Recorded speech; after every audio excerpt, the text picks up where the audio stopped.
natin for today is, ang tawag dito sa Brazil is baka atolado. Ano ang baka atolado? Bali dito ang gamit ng baka atolado pag ginawa mo tayo is yung beef ribs. Yan. Bali yung isa part ng yung sa ribs. Yan. Bali ito yung gagamitin natin sa baka atolado ng Brazilian. At syempre, maglalagay tayo na dito ng kamuting kahoy kasi yun din ang kapartner ng baka atolado dito sa Brazil. At syempre dito sa recipe na to is syempre masarap tong recipe na to. Syempre pero alam niyo naman ang tawag dito yung sa ribs, di ba? Is medyo tawag dito mamantika, pero kahit mamantika kasi masarap siya. Kaya at yung mga ingredients din natin na gagamitin is konting-konti lang din at simpleng-simple lang tong recipe na to. Kaya tara, umpisahan na natin. Una muna natin gagawin is syempre titimplahan natin yung karne natin. Maglagay tayo ng konting asin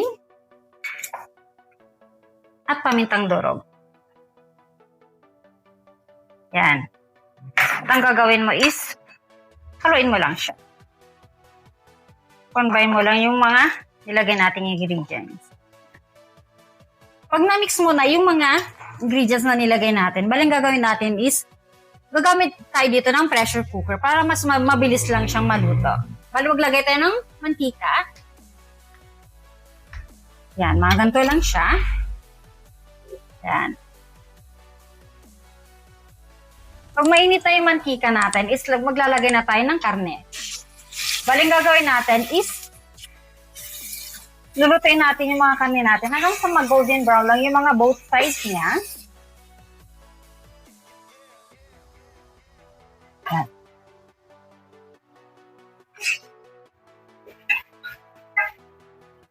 Gagawin naman natin ngayon is babalik ta rin natin siya. Pag ganito na siya, nakakita niyo. Pag ganito na siya, okay na yan. Balik ta rin na natin yung karne natin. Lipuhin naman natin yung sa kabila niya.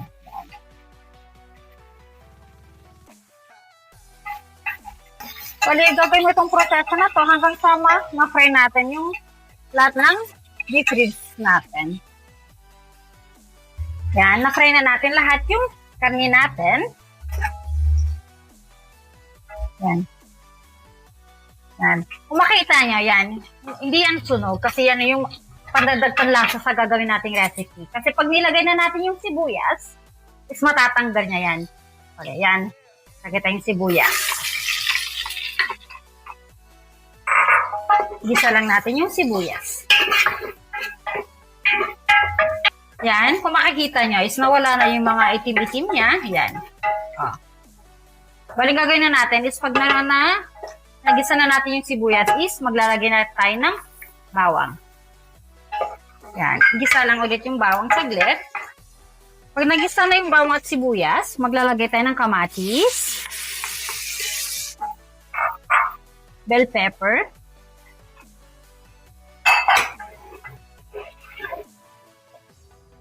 at titimplahan na natin siya.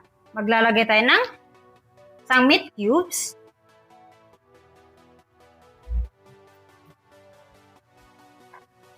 lagay tayo ng konting asin. Tapos, titikman na lang natin mamaya kung kailangan pa natin dagdagan ng asin. Siyempre, konting pamintang durog. Haluin mo lang siya. At siyempre, kailangan tignan natin kung dissolve natin yung meat cubes natin.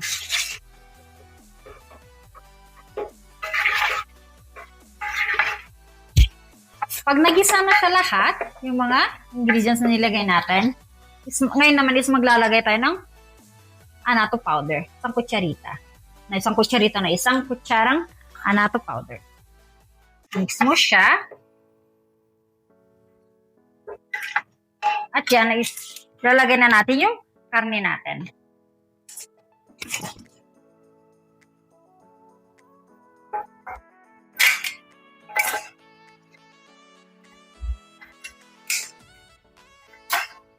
Siyempre, yung tubig niya, ilagay din natin.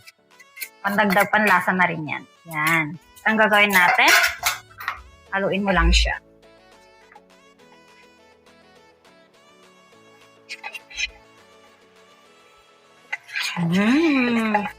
So, parang ang sarap niya. Ayan. Pag nahalo mo na siya, maling gagawin natin is, dito is may parsley tayo at spring onion. Ayan. Maglagay tayo ng marami. Kasi pag marami, mas masarap. Ayan. Pero kung walang parsley, mayroon lang kayong spring onion, okay lang din yung spring onion. Ayan.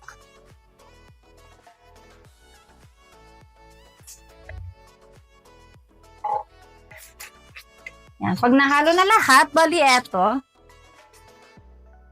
baling gagawin natin is, optional na to, bali maglalagay na ako ng hot water, kasi para ano lang siya, para mas mabilis lang siyang kumulo. Para mas mabilis lang makaano ng pressure. Pero kung ayaw naman maglagay ng mainit na tubig, is wala din namang problema. Yan. Bali ganito lang yung tubig niya. Huwag yung damihan masyado ng tubig kasi dito, hindi na yung lasa ba? Hindi na manunuot yung lasa pag masyadong maraming tubig. Pag ganito na lang siya, ganyan lang karaming tubig niya is gagawin natin, tatakpan na natin siya. Lulutuin natin hanggang mga 40 minutes hanggang sa lumambot yung karne natin. Habang inaantay natin yung karne natin na lumambot, ang gagawin naman natin ngayon is lulutuin natin yung kamuting kahoy natin. Balo naglagyan na rin ako dito ng mainit na tubig. At syempre, optional pa rin yan. Uy! Yan. Kasi sa akin kasi is mas gusto ko yung niluluto ko yung kamuting kahoy na separate. Kasi pag nilagay mo, sabay na maglalagay tayo nga pala ng asin. Pag nilagay natin dun sa karne, kasi ang tendency niya is yung tawag dito, yung kamuting kahoy natin is masyadong yung lalambot siya masyado tapos hindi siya masarap yung pag yung sinama nating lutuin sa karne natin. Mas maganda kapag separate natin siyang niluto. Kapag walang siya, hanggang sa maluto lang yung kamuting kahoy natin. Yan, titignan na natin kung luto na yung ating karne. Yan. Tingnan natin kung malambot na siya. At oo nga pala, huwag kakalimutan nga pala, pag niluto nyo tayo is kailangan yung medium heat lang kasi baka mamaya is masunog siya. Kaya yung apoy nyo lang is sa medium heat lang. Tingnan natin. Yan. Malambot na siya. Sarap siya. Bale, para mas maging masarap siya, bale dito is yung kamuting kahoy natin. Mas gusto ko na niluluto yung kamuting kahoy na separate kasi mas maganda pag ganito siya. Hindi siya lang tag dito. Pag niluto kasi natin kasama yung karnes, yung tag dito, yung masyadong ma-overcook yung kamuting kahoy natin. Para mas maging masarap yung niluto nating baka tulado, ang gagawin natin dito sa blender natin is maglalagay tayo ng mga 2-3 piraso ng kamuting kahoy, maglagay tayo ng tubig. O pwede rin yung pinaglagaan nyo ng kamuting kahoy, pwede rin yon. Kasi gagawin lang natin, isi-blend lang natin siya.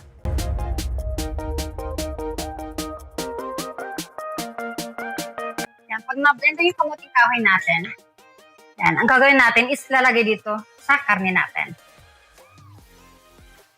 Para lumapot yung pinaka-sabaw niya.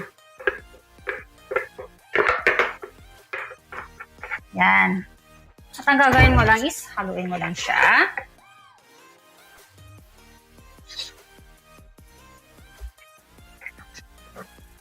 At hayaan mo lang siyang kumulo. At syempre, titingnan natin.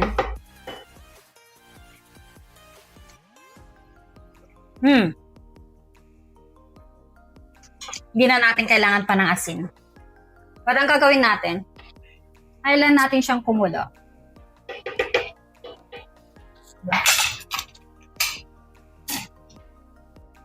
Yan, pag kumulo na siya, yan, lumapot na din yung pinakasabaw niya, yan.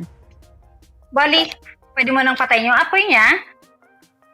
At ngayon ko lang ilalagay yung kamuting kahoy. Yan.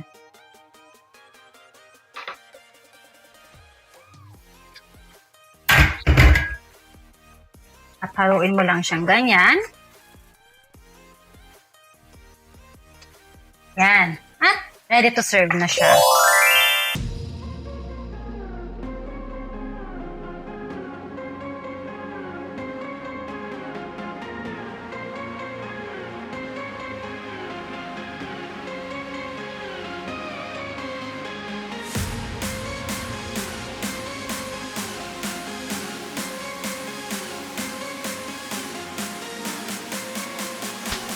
luto ng ating baka atolado beef ribs sa pag tinranslate natin. Bale, ayan.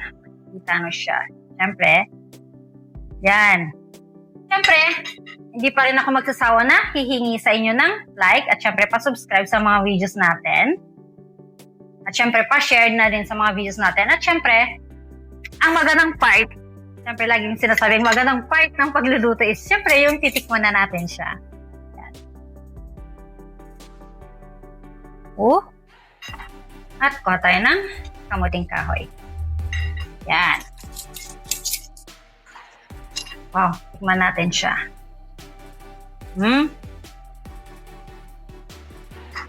Oh, lambot yung karne natin, oh.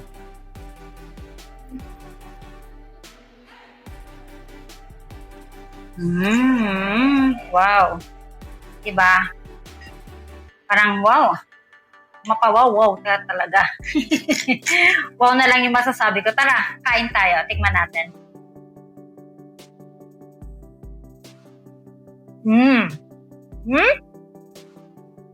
Sarap.